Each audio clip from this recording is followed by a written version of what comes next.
Hello and welcome boys and girls, I'm playing Valley of Wonders, first campaign map in Age of Wonders 4. I'll play it as fast as possible, so it is some sort of speedrun for me. I believe some other players or maybe even you can do it faster. So let's have little competition between us. You can of course play your own setup, but I started with a human because it's basic. As recuperation is super useful for healing and extra XP for our heroes is always welcomed. I'm not sure is this really important to pick any specific culture for first map, so I took feudal. I took Imperium to have more gold at the very beginning of the game and Fable Hunters to a double reward from clearing nodes. And at last Tome of the Face. It gives extra healing for our heroes and extra healing for our armies. Unfortunately we can play only a champion, so I took it. And to be honest, Sword and Shield is one of my favorite composition for a hero. It was the time when the raw forces of magic returned to Athla. The seal that had protected the world was shattered. The cosmic currents thereby unleashed shaped the land, changing what was whilst returning what once may have been. In the wake of this new genesis, the great empires of the Third Age fell into decline, bringing on an era of re-exploration and expansion. The time for peaceful discovery was brief, for the ancient wizards of the Second Age broke free from their eldritch prisons in the depths of the astral sea. Their strength regained, they set out to rule over the surviving peoples as god kings, or godier. There was little divine about them.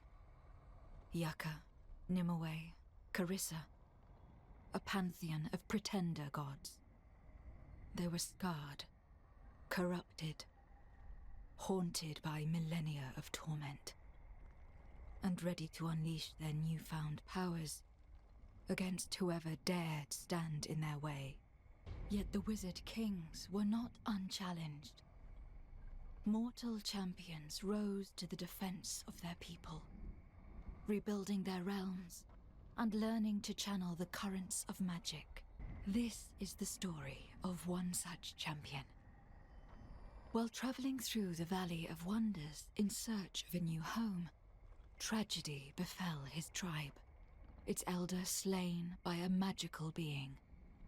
After inheriting both the elder's throne and his powerful tome of magic, the young champion had to rise up and protect his people from the dangers that awaited. So we're starting campaign on a coastal map with a few simple tasks to be done. First one is to build farms and kill some intruders, those 3 units that lighten it up with a grail. Somehow, even on a hard difficulty level, we have 300 golds in our bank, so we can buy second hero immediately. And with an army of no more than 3 units to not spread XP among non-hero units, we failed out of combat successfully. I don't know how is it even possible, but with our setup and a double hero company, we should easily win this. We just regroup and choke them between those buildings so they won't be able to surround us, and with the help of priest that buffed us previously, we just crush their ranks. A bit damage were taken, but Banner Lord easily outhails it, and after a couple of turns, we was able to win this battle, losing only few HPs. Winning another battle, I got level 2.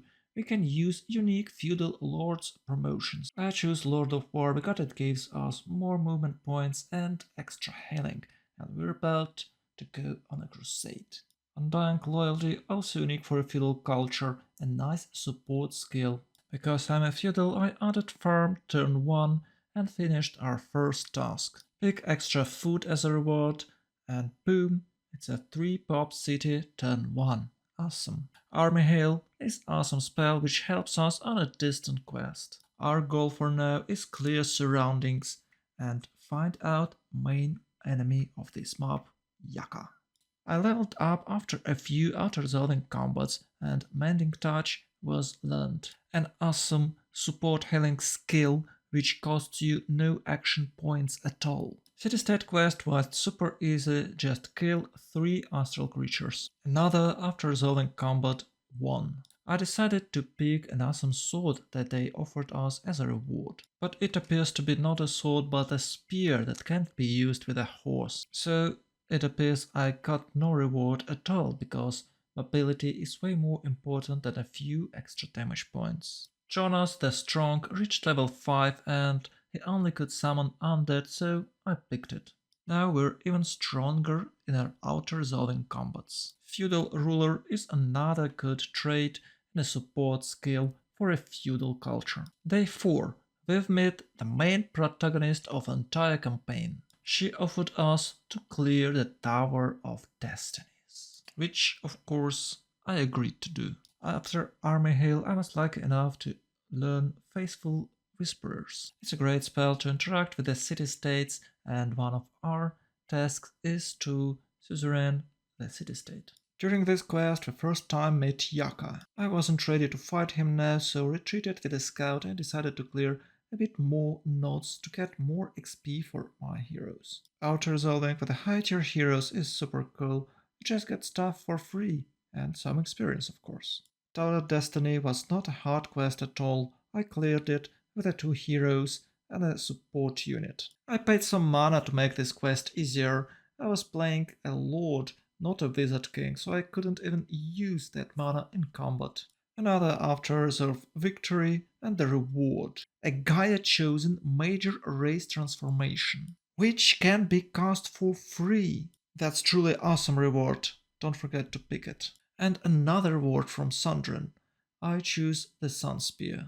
Finally, city was rebuilt from the ruins and I can add third hero. I had cool bow, so I decided to pick the archer guy. Isidore the Agile. To not waste more time, I besieged Oraculum while was waiting of Isidore's arrival. In just 2 turns, Oraculum failed. I learned fruitful integration so we could migrate in this city faster. Few turns later, we reached Yaka Citadel and attacked his vanguard detachment. Once again, outer resolving combat with a high tier hero with a couple of summons leaves no chance to those guys. Yaka had few more good armies, so I decided to wait for reinforcements before the final charge. But I paid a price for this information. Our scout was brutally slaughtered. I besieged Yakatan day 16. I was hoping that reinforcements will arrive while I'm besieging city. Also, I could summon few tier 1 beasts with the help of Tom of the Beast, but Yaka decided to counteroffense us.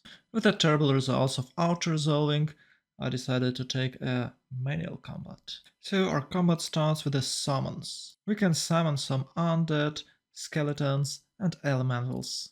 This will greatly reinforce our army. For no reason, Yaka charged our left solo. I responded by moving cavalry and heroes there. Brainless mage dived in, dealing some damage to our troops, but nothing crucial.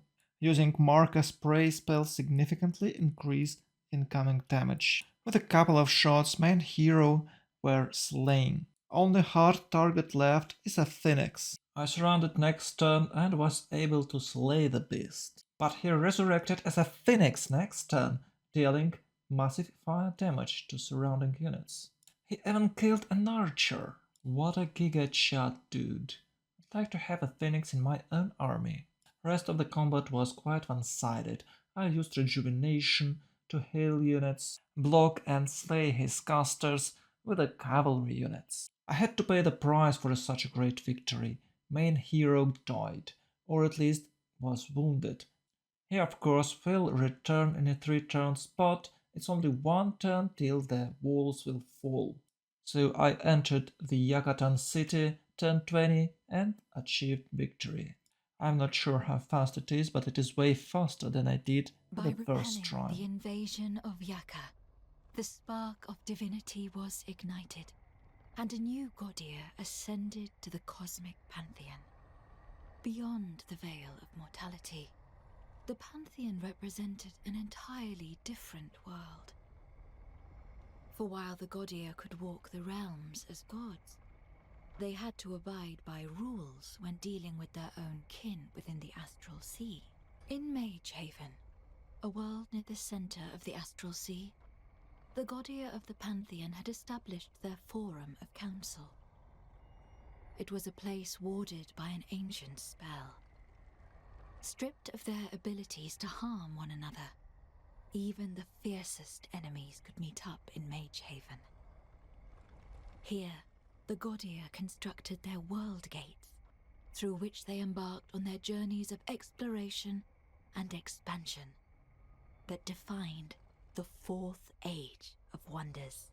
Hello, hello and welcome boys and girls. This time I'm playing Enchanted Archipelago, second campaign map in Age of Wonders 4. Once again we'll have to travel far away from home, so I took extra XP and healing.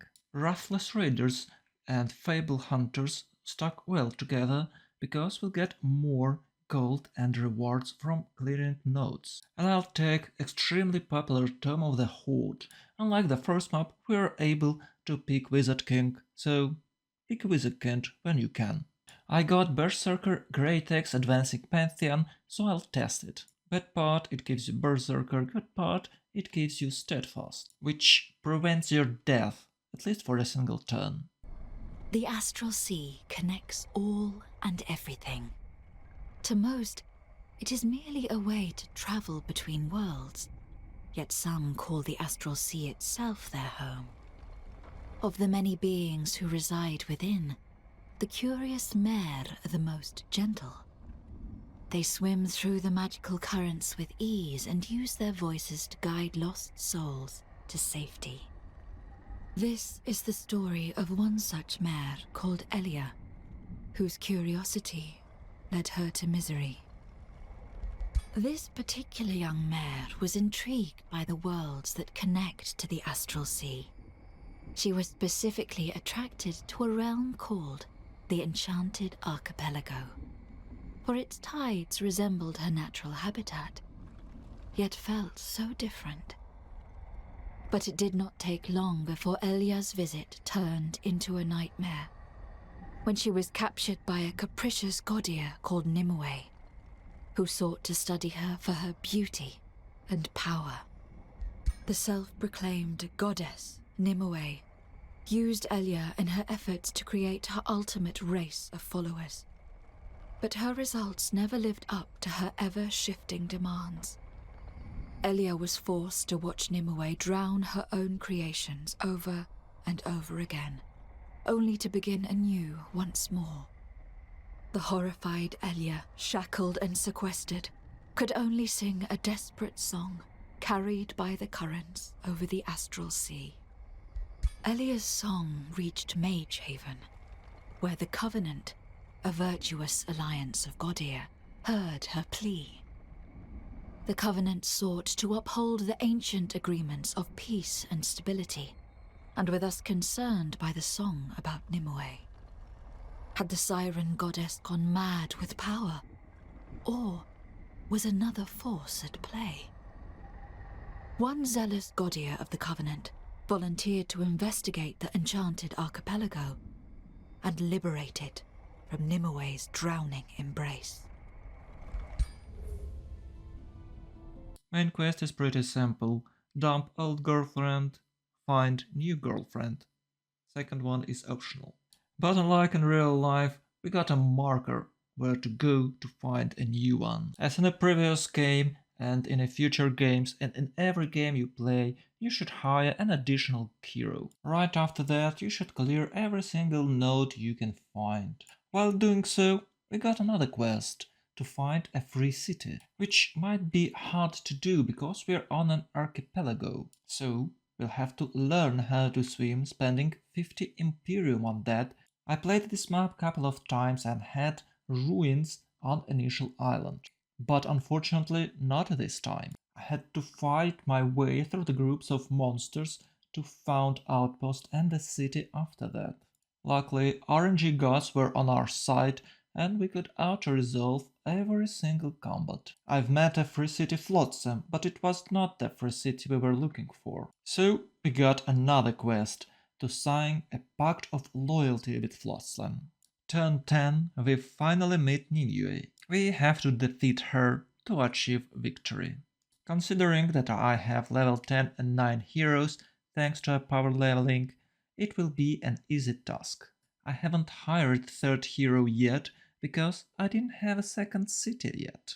As in a previous case, we'll have an army of summons. This will help us to clear nodes and get even more XP. Finally, second city was found and we can recruit another hero. I could recruit it earlier, but it would be too expensive because of an extra cost and extra maintenance. Since we don't have any horses, I picked guy without a horse. His double-edged axe will serve us well. As you can see on the minimap, we have to travel south to find Elia. So we're moving there, and as you might guess, we'll clear every single node we can find on our way. I reached Elia's prison turn 19. RNG gods once again showed us their favor. Alt-resolved combat ended with our victory. Luckily for us, in this scenario, as in a previous one, we don't really need anything but heroes to achieve victory. So you can take whatever you want if you have level 10 or above heroes. After we rescued Elia, we can have a crusade against Nimue. Because we're in good relations with Flotsam, we can use his territory as a base. I thought fighting with only 3 heroes could be a little bit problematic, so we need an army. Luckily, Game Devs gives us few options. We can use Right of War and Right of the Last Stand to ride Tier 1 and Tier 2 units. This is more than enough to achieve victory on the hardest campaign level. In total, we'll get free 15 units. We can also casually build some and we can summon few. In the end of the day 28, we reach Nimue's throne city. I can finally enchant units so they will do even more damage. Half-empty capital city was besieged, and after 3 turns of waiting, we stormed it. Not only RNG gods were on our side, but numerous troops. Another easy victory in our collection. I was surprised the game didn't end right after we entered city. It appears we have to defeat Nimue herself, and if she's not in a capital city then she must be somewhere else. I took few more cities, which was not even defended by walls. I was surprised to see this, because it's a hard campaign level. When you're playing hard, you expect something hard, not just long. Luckily for me, it didn't take that much longer. I found her in a distant city to the north. Using force march, I reached that city in no time. I had to besiege it for 2 turns. I couldn't make it less. And finally, turn 42, we had a last battle. I can't say we fought overwhelming forces. In my perspective, it looked like they fought overwhelming forces. And they lost. The end. Thus was the Siren Goddess defeated, and the enchanted archipelago freed from her obsessive grasp. And Elia, the curious mare who euphorically experienced freedom once more. I am her. It was I who witnessed both the terror and the grace of the Godir. It is for this reason that I sing the stories of this age of Godir, and of the good and the evil that reside within the ever-flowing astral sea. Yet my freedom begets responsibility. I could no longer ignore the murder and destruction of the powerless and innocent. My time as prisoner taught me about the plans of Nimue and her allies, the Godir Alliance, who call themselves the Shadrai. This is why I had to inform the Covenant of the scheming Shadrai and their ambitions, which were far greater than what the Covenant imagined. Hello and welcome, boys and girls. I'm playing Crimson Caldera, one of the longest map in entire Age of Wonders 4 campaign. For this map I decided to play as Dwarf Kings with a Bulwark and Ferocious trait. Bulwark gives extra 2 armor and resistance for units who are in a defensive mode, and the Ferocious increased damage with the retaliations and opportunity attacks. Because Crimson Caldera consists of a huge amount of mountains on its perimeter, I decided to play Industrialist so we can prosper all those mountains. And Industrious guys also have a natural bolstering resistance and defense, which work perfectly with our previous perks. There are multiple city-states on this map and I'd like to integrate some extra cities in our empire, that is why I picked adaptive settlers. And of course, Fable Hunters are extremely good option, which dramatically boost our tempo and it stacks well with a prospering. So our development will be rapid, we'll have really tough guys who can sustain in a distant crusade. I opened with the Tomb of the Rock because of Earthskin, minor race transformation, and Steel Skin that can be useful early game. Our leader is a Wizard King because we'll have to rely on a summons in a late game. Ages ago, when the astral sea was still young, the Archons created a magical artifact. Forged in the fires of an elder dragon, the Gilder Coil served as an arcane compass, guiding the Archons through the currents between realms. According to legend, it still contains the echoes of their arcane journeys, and can lead those who hold it to forgotten places of sealed knowledge and magic. With its mysterious promise of power, the Gilder Coil fanned the greed of many rulers, until a daring Gaudier betrayed the Archons and stole the Gilder Coil from their celestial reliquary. Ever since then, all traces of the compass have been lost, as have those of the cunning thief who disappeared into the mists of time. Or so it seemed for many a lifetime. Lithil Nightweaver was the first of the Shadrai to find clues of the Gilder Coil's whereabouts. Myths leading to runic omens, leading to riddles. The Shadrai were persistent in their search, for too well did the Archon artifact fit into their unfolding plans. And they were rewarded. In the infernal world of Obidoth, there exists a realm known as the Crimson Caldera, where war is eternal. Here the Gilder Coil lay hidden, yet the Shadrai sought no open conflict with Obidoth's demonic princes. As they weighed their options, an ambitious Gaudier from their ranks volunteered to venture there alone, well aware of the prestige and power that could be gained within their order. So we find ourselves on the Crimson Caldera and Lithil offer us help. I think the best option here is information. We just pay 50 mana for a mob. Now I know exactly where to strike to conquer a few cities. As on the previous map, we start with a hero buyout, because somehow we still have 300 gold on the first turn. Even though I had a city-state right on my borders, I decided to go north to clear some territories first. Also, I think it is a good idea to have 3 to 4 scouts for prospecting. So with a poor army or an army full of scouts, it will be hard for us to achieve our conquest. That is why we need level 5 heroes, so we can have some summons and increase our military strength.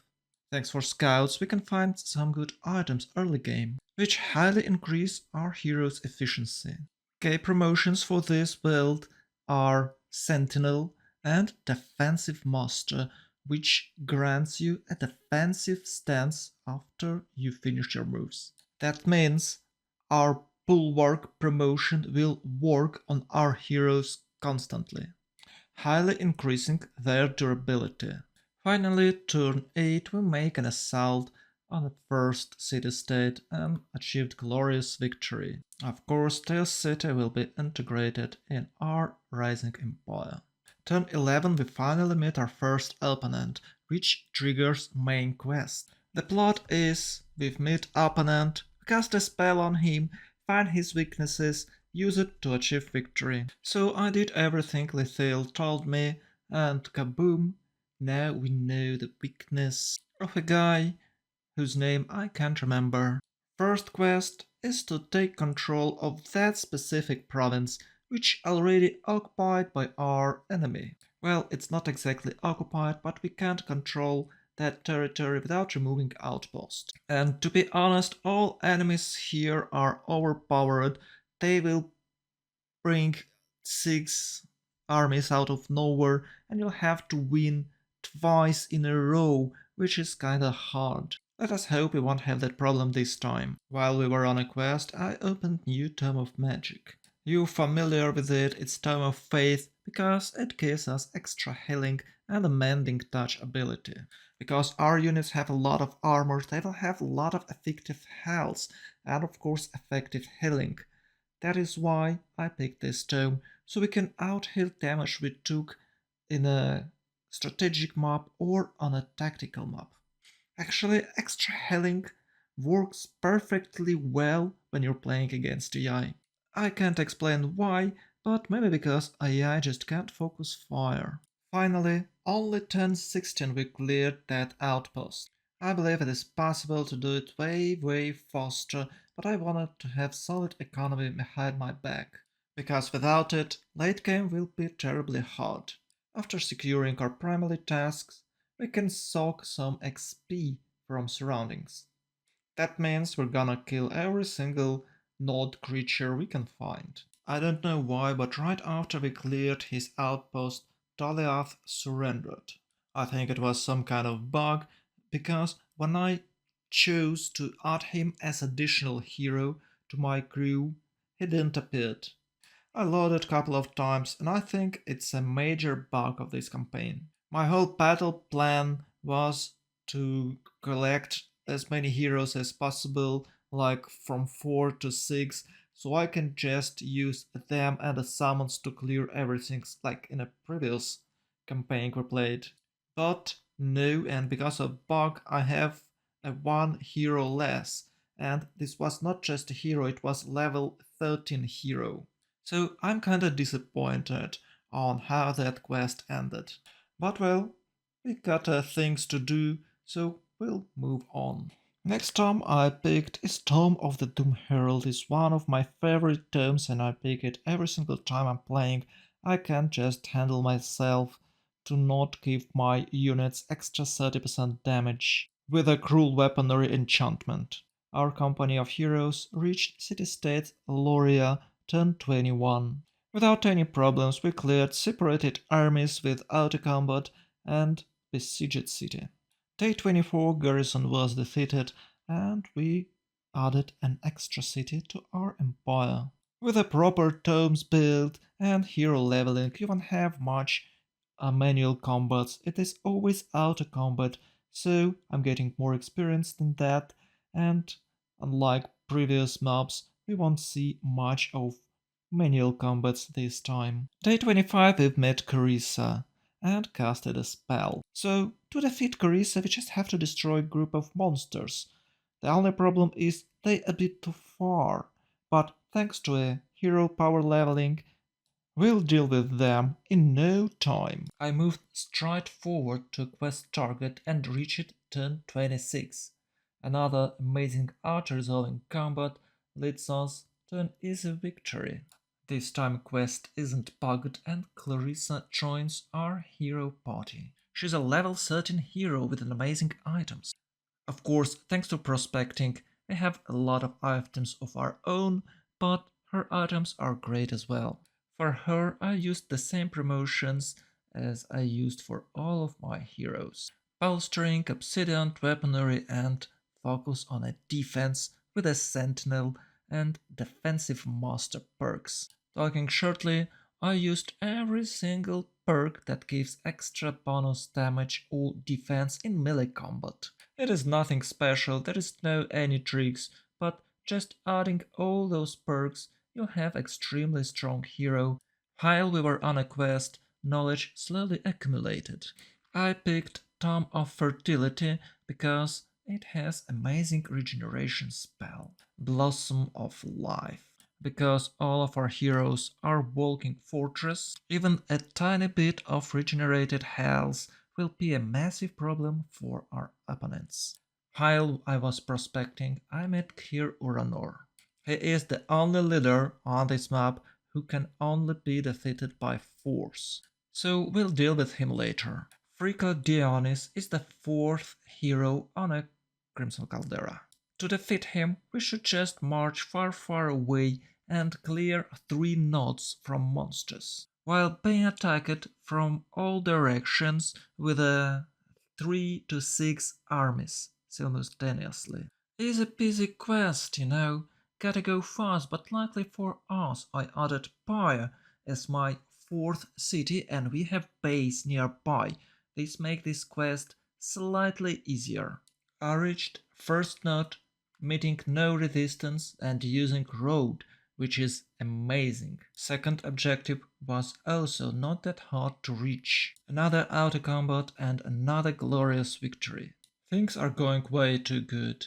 I decided to gear up, and we need extra damage. I dismounted my heroes and used heavy weaponry and heavy armor, which you can't use on a mount. It is of course slow or advanced, but in a case of combat, and combat will be, we can make a stand. By that time, thanks to prospecting, I had a lot of extremely good tier 2 and even tier 3 items. So without hesitation, I swapped it and was ready to fight. I advanced further south and right after I built a temporary shelter. We've got a fight. 3 armies stood on our way, but, they just can't hold us. Another auto-resolved victory with an extra science on top of it. Third node was cleared and mighty demon appeared. I had to spend some Imperium to free noble lady's soul from this abomination. We earned some social credit points with that action. We don't really need any resources now. You can see that I have plenty of every single resource. Except of course maybe science. Now it's time to start another quest, the last quest. I have to deal with the Shrine of Smithing on the opposite side of the map. What the hell game? Give me a chill please. Luckily I remembered we can teleport our ruler's army to a capital, which I did. After a while I just passed through the rival city-state's territory straight to our goal. And as you might guess, with an auto combat I easily defeated it. I got some reward, which is, to be honest, meaningless, and moved on a last quest. As usual, I built an outpost, just in case if something go wrong. We can also build a teleport there, but it will take enormous amount of time. We reached tier 4 tome, and I thought it would be a nice idea to get Gaia's chosen. But because we're about to finish the campaign map, I decided it would be nice to have some summons, so went for Tome of the Nature's Wrath, so I can summon Hornet God to reinforce our heroes. We stepped on an arc enemy territory 1051. 18 units army, not a big deal, just wiped them out. Biggest problem here is a siege, not because it's hard, but because it takes so much time for you to breach those walls. Luckily, I had enough Imperium to learn extra techs, and I got 4 siege project slots, which helped me to reduce siege turns necessary from 15 to 6. While I was besieging Dominus, I summoned few Hornet Gods. I don't think they will make a huge difference, but I was expecting 6 more armies to attack us. I was wrong, there was no 6 armies. Last Hope charge for AI wasn't that great, he'd blown apart and lost his city. I was a bit disappointed, but still achieved victory. We got some congratulations and further plans from all of the inhabitants of Crimson Caldera. I wasn't paying attention of what they were talking because they all lost and I achieved victory in 58 turns. Thus, by the hands of the Shaddai, the wicked scheme of fricadinosis, had been revealed, and the Gilder Coil was recovered. The Crimson Caldera had met its champion, and even the princes of Obadoth dared not interfere. Hello and welcome boys and girls. This time I'm playing Eternal Court, 4th map in Age of Wonders 4 campaign. This realm is full of undead monsters, so I definitely go for an Elf King high culture guys, with an Imba Spider Mount perk and Arcane Focus. As I was saying, I'm going for a high culture because of Awakeners and Blast of Light or something, their unique magic ability. To be honest, playing campaign, it doesn't really matter what you pick, so you can try various combinations without being afraid that you might fail. So I went for Mana Addicts with extremely strong bonuses. You get vampiric hits after the spell will cast, and Imperialists, because we'll get a lot of free cities early in this map. Once again, I choose Tome of Healing as a first tome, and the Wizard Kings we can cast more. After seizing the Gilder Coil, the Shaddai suddenly disappeared. This concerned most Godia, the members of the Covenant in particular, who were actively opposed to the Shaddai and their schemes. However, none knew how to follow the Shaddai, or what their destination was. The Covenant convened in Magehaven to debate. The Athlan ruler Sundrin proposed to seek out Prince Meandor, her uncle. Meandor was a powerful wizard of death, and the heir of the fallen house in Eok. He was the first Athlan to discover Magehaven, and had guided many banished wizards there, including the Shaddai, saving them from eternal torment in the darkness that lay between the realms. If anyone could track down the Shaddai wizards, it was Meandor. However, for reasons unknown or unfortunate, Meandor had elected to exile himself to Oldweald, the ancient home world of the elves, where he established a realm for himself. Since then, concerning reports had reached Magehaven. The shadow of death had washed over the vibrant forests, its cities haunted by lingering souls and roaming spirits who are unable to finish their journeys to the well of creation. Many elves had since fled the realm, reporting that Meandor was responsible for its fall. He had vowed to restore his beloved lost elven court to its old glory. Dark magic followed him and his apparitions, as he turned the realm itself against anyone who dared enter his waking dream of the past. The Covenant saw no choice but to send a fearless Godia to reclaim this eternal court from the renegade wizard of shadows.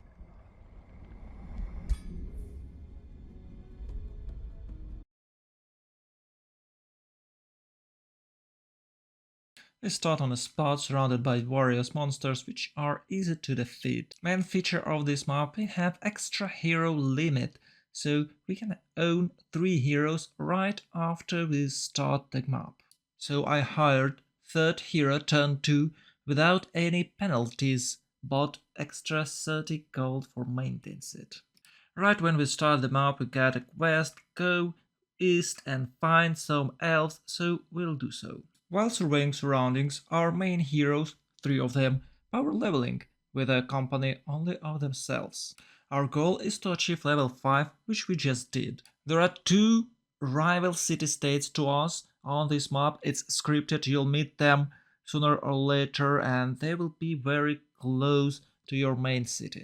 And they both are related to a main quest, so if you meet them, you should just knock them down and include in your empire if you want so. It won't be that hard to knock them down early in the game if you'll have level 5 heroes with good summons, which I'm working on now. I was a bit lucky, the rival city was right in front of my doors, so tier 3 I besieged it with a 2 level 5 heroes, it's important. It had only 20 strength, so it takes me not less than 2 turns to finish siege, so we'll have to accept this and wait patiently. While I was waiting, we've made City of Morn, which is a good city-state to vassalize. In some cases, it will help you to hold some enemies out of your borders. It is not wise, I'd say, to attack only with a hero, so I bring a Sun Priest, who'll heal our guys. We had a minor advantage on an auto-resolving panel, but as you can see, it is easy victory for us.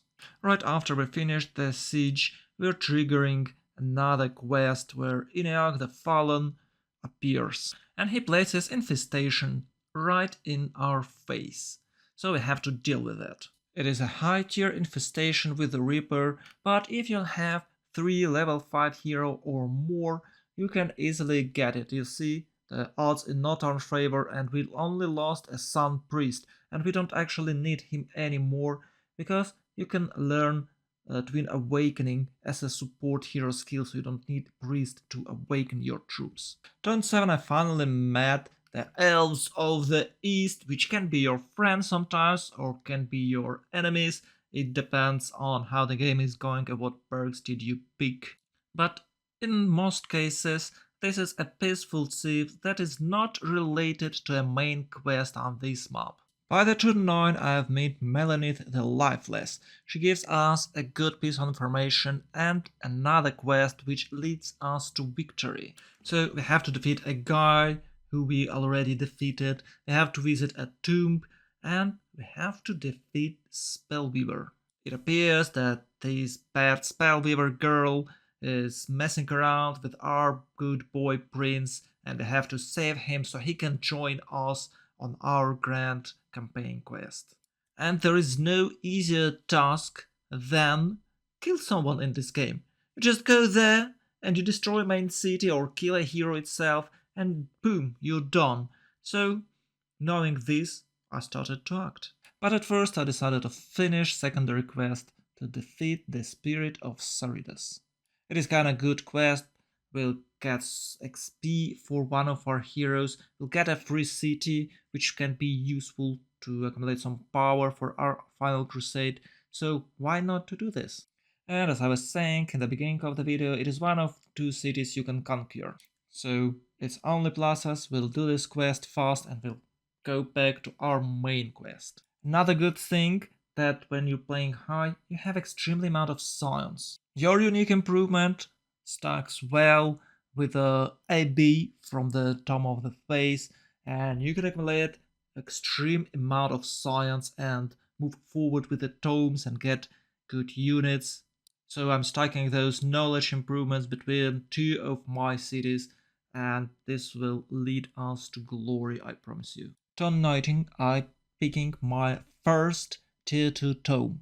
In order to open seal on a quest tome I mentioned earlier, you must have 7 affinity points in any affinities of your choice. So it's obvious I'm choosing between one of 2 tier 2 tomes of order.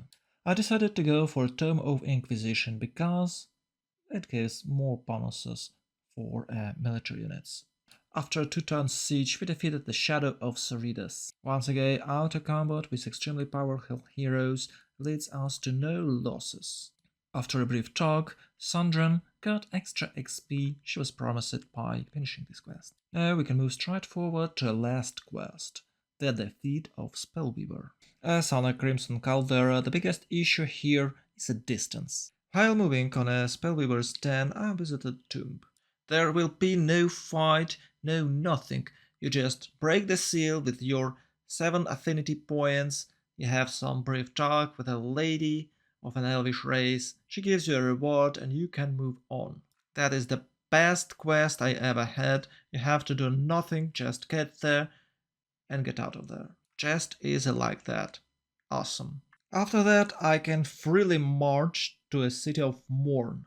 That city-state is allied to us and it's located next to a Spellweaver's lands. So I dragged all my units there. While on the road I cleared some nodes and ruins to get a bit more XP, maybe even to reach level 20.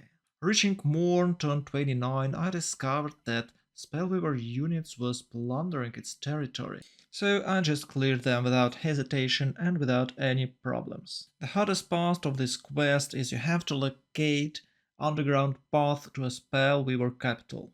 And when you locate it on that way, you'll have to besiege couple of cities which take a time. So the siege of 100 slowed us for 2 turns. But of course it won't stop our advance. Even though it is hard difficulty level and enemy brings 16 units against us, we still managed to kill them without any problems. Our faithful allies discovered Spellweaver capital under the Sculpted city-state. We reached that pass and entered Spellweaver's underground realm turn 37. After a brief talk, I rushed forward and besieged Spider's Den. City was well fortified, but not enough fortified to hold our forces. I was able to breach 100 city-stand defense with only 4 turns. I summoned as many units as possible, and before even siege ended, we had a counter-offensive, which of course didn't end well for our opponents. I waited for 4 more turns and attacked nearly empty city. It was a flawless victory, as always. If you want, you can continue playing and deal with a fallen uncle of yours, but there is an option to just end the suffering and win the map. I decided not to and went for achieve victory this turn option. And that is how I achieved victory turn 43 on one of the easiest map of entire campaign. I bet you can do it even faster if you like enough, and keep in mind that power leveling hero is an absolute strategy nowadays. I hardly believe that meta will change someday, but for now, few summons and level 20 heroes is what you need to achieve victory in any map. So I send you positive vibes, much love, and see ya in the next video. A fearless Godier of the Covenant broke Meandor's curse and freed the souls trapped within the Eternal Court. After his recovery in Magehaven, Meandor explained he had uncovered the plans of the Shaddai and their search for the Gildercoil. The Covenant's concerns about the Shaddai were justified, but the Gildercoil was not just a compass. It was a powerful Archon artifact, capable of leading those wielding it to powers even legends dared not mention. The Shaddai sought to release the power locked away by the Archons.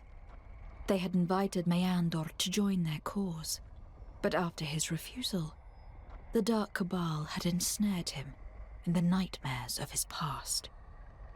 Meandor was furious that he had allowed himself to be manipulated.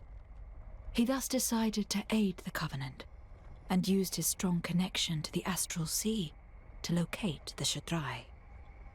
But before the other Godier could follow, he issued a warning. After spending an age clinging to the past, Meandor concluded that the flow of the Astral Sea could not be compelled or defied. He sensed anticipation within the currents. Forces from the dawn of time would imminently resurface. The Shaddai may have been unscrupulous in their search for this power, but deep down, all Godier lust for it. Meandor bitterly declared that a Godier has but one choice: follow the pulls of the tide, or seek oblivion, as he did. Glory to all Godier, and glory to the Shaddai. The rousing hymn of the Shaddai was heard far and wide, as they gathered to use the Gildercoil and embark from Magehaven to challenge the Archons themselves. For too long had archaic Archon dogmas controlled the cosmos and determined what should exist and what shouldn't.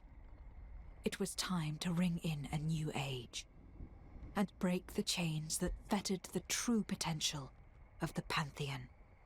Grixolis was the long-sought-after target of the Shaddai. It was a world whose mere existence had been concealed by the Archons in great effort, as it contained the forbidden magic of ancient times. The Gilder Coil not only guided the Shadrai to Grex Solis, it was the very key to opening the World Vault itself. Coming to Grex Solis meant to seek celestial judgment, but the Shadrai were prepared.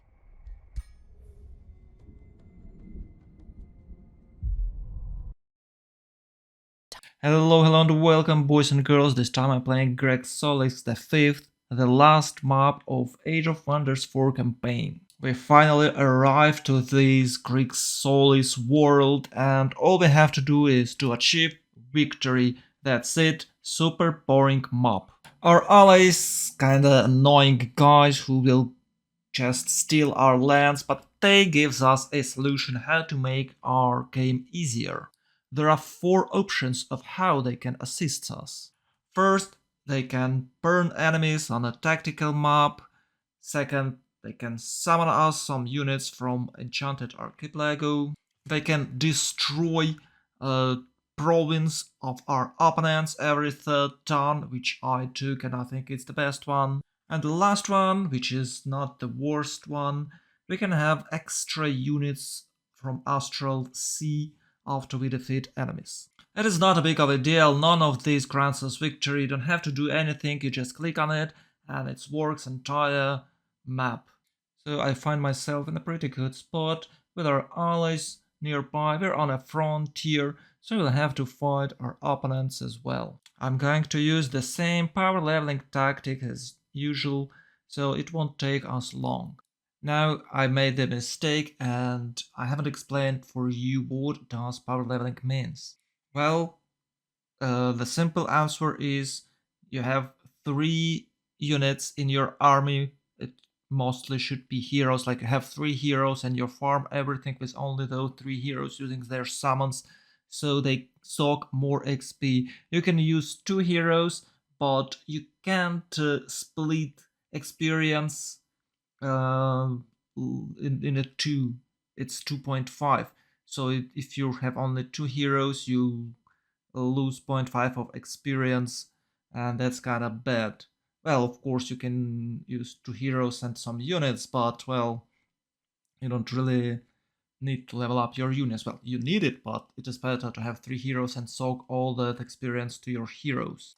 As you just saw, I hired a second hero turn 2 and smashing all enemies around so they can level up. And I'm trying to found second city as soon as possible, because when you are out of your hero limits you pay extra for a maintenance, and for a second hero when you have a limit only of 1 it's 30 gold per turn. So I've built outposts and finished working camp turn 8. With its help I get extra pop, and by turn 8 I got 200 extra Imperium. So I can easily find city right now, which I do, and will get that city in 3 turns. Unfortunately, I don't have any nature affinities or haste berries to speed it up, so we'll have to wait till turn 11, till I get second city. I still think it is a good result. As you can see, there is some problems with that tactic because I had to find outpost as soon as I find some decent place, and sometimes it's right next to a capital. Turn 12 I found another outpost and planning to get city there. I'm rushing cities so I can have more heroes with a reasonable cost. And of course, if you have more cities, you have more resources and you'll have better tempo, so it's kind of good strategy. Unlike previous maps, we'll have a lot of manual combats here, because our enemies are really powerful. But with the help of summons, our main army is almost undefeatable. We can't afford big army, but we can afford small efficient heroes army, which I'm using now. And all gold we saved for not having any units that cost gold, we spent on a scientific buildings, like on a knowledge buildings. Here I'm trying to spend some Imperium to make those buildings cheaper, in gold and production, but as I found out later, this perk is not working perfectly, or maybe it's not working at all. Because I notice it when I'm using this perk, nothing's much changed in the cost of that buildings. So my strategy partially failed because I didn't build any scientific buildings before I get that perk. As you can see, opponents are trying to attack us from multiple directions, but sometimes our allies can be useful. And to be honest, the guy on the top, it's actually a girl, on the top will protect us from the northern attacks in the future, so I can focus and attack west direction, which I'm about to do. Because I'm playing Shadow, I don't really need extra stability in cities. That is why I focused on a spells that cost me some stability and give something in return, like Amplified Mind that I just learned. Because in this scenario we only need to achieve victory without any side quest, I can focus on a knowledge victory, and that is why I don't need anything else but knowledge. So I went for Amplified Minds and with the Tome of Amplification, and I'm aiming for the Tome of a Cold Dark because it can transform our territory into snow and will have specific building that benefits and generate more science when it's adjacent to a snow.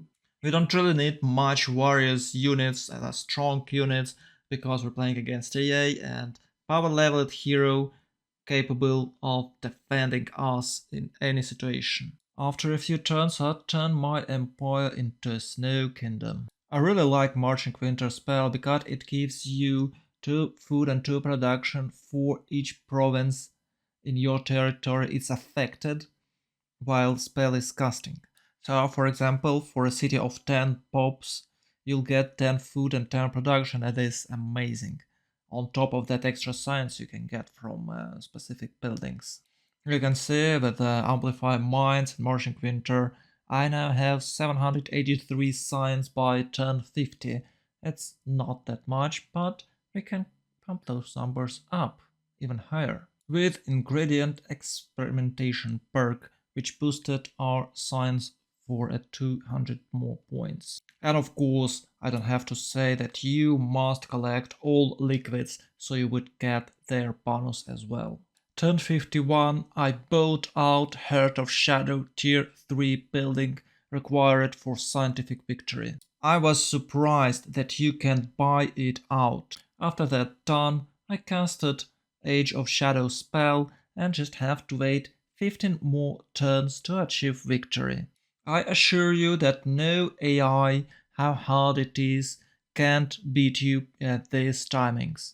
I had some souls, so I casted Rise Undead Army on each of defended objects, just in case, and I hang out with my army nearby, even though AI tried to breach through my empire. I have to deal with some other cities I captured. And from other directions I have my allies, like from the north, south and east. And after 15 turns of waiting, I have to be honest, I just skipped them with Ctrl Enter K combination. I achieved victory. As I was saying, it's the most boring map. You don't have any objects, you can just move straight toward scientific victory and you'll achieve it in no time. I believe turn 67 is not the best timing for knowledge victory, but it's quite good and it's definitely enough to beat this map on a hard level.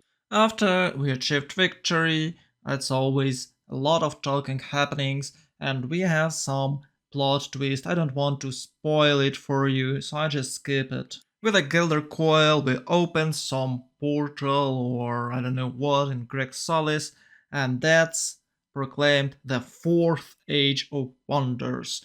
Congratulations, boys. The battle had been fierce, but at last the Shaddai overwhelmed the Covenant and Turiel, guardian of Grexolis.